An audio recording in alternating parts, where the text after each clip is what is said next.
আসসালামু আলাইকুম। আমি ডাক্তার সিজান সরকার। আমি আমার চেম্বারে আছি। আমার চেম্বারের নাম Mangal homeo herbal and veterinary complex. আমার পাশে যিনি বসে আছেন তার নাম জামাল, তার বাসা হচ্ছে বসুয়া। তিনি আমার দাদা ডাক্তার মহসেন আলী সরকার চতি, তার কাছে ওষুধ নিয়েছেন। আমার পিতা ডাক্তার মোহাম্মদ রেজাউল করিম রেজা সরকার, তার কাছে ওষুধ নিয়েছেন। এবং আমি ডাক্তার মোহাম্মদ ইমাম আল রাজি সিজান সরকার, আমার কাছ থেকেও ওষুধ নেন। তিনি তার গৃহপালিত পশু ওষুধ নেন এবং তার পরিবারের জনগণের জন্য ওষুধ নেন, তার নিজের জন্য ওষুধ নেন। শোনা যাক তার মুখে কিছু কথা, শুনি তার মুখে কিছু কথা। হ্যাঁ, আমি আমার দাদার কাছ থেকে ওষুধ খাইছি এবং তার বাবার কাছ থেকে ওষুধ খাইছি, উপকার পেয়েছি।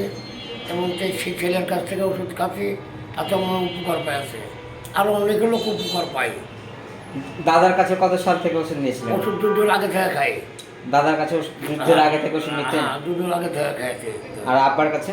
আব্বার কাছে এমন বছর 10-12 বছর হয়ে গেল। 10-12 বছর। হ্যাঁ। আর আমার কাছে? আপনার কাছে খাইছি, আপনার এই ছেলের কাছ থেকে খাচ্ছি 7-8 বছর। 7-8 বছর। তো শুনলেন, তিনি আমার দাদার কাছে যুদ্ধের আগে থেকে ওষুধ খেতেন।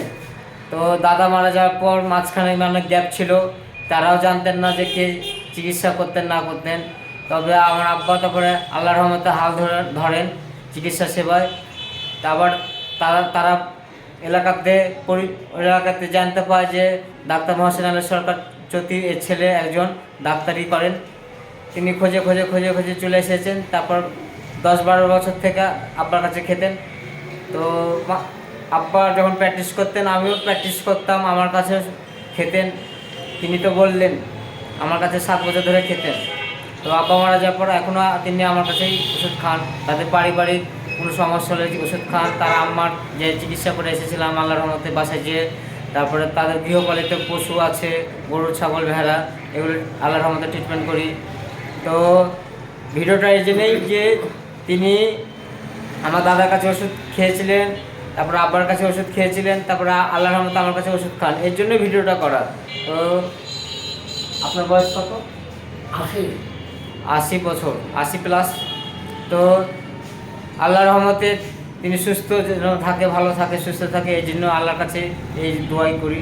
এবং আল্লাহ যেন আমাকে সুস্থ রাখে, ভালো রাখে, এই দোয়াই যেন আল্লাহর কাছে করি। তো আল্লাহ হাফেজ, পরের ভিডিওতে দেখাবেন ইনশাল্লাহ।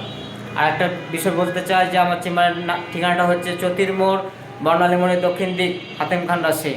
আল্লাহ হাফেজ।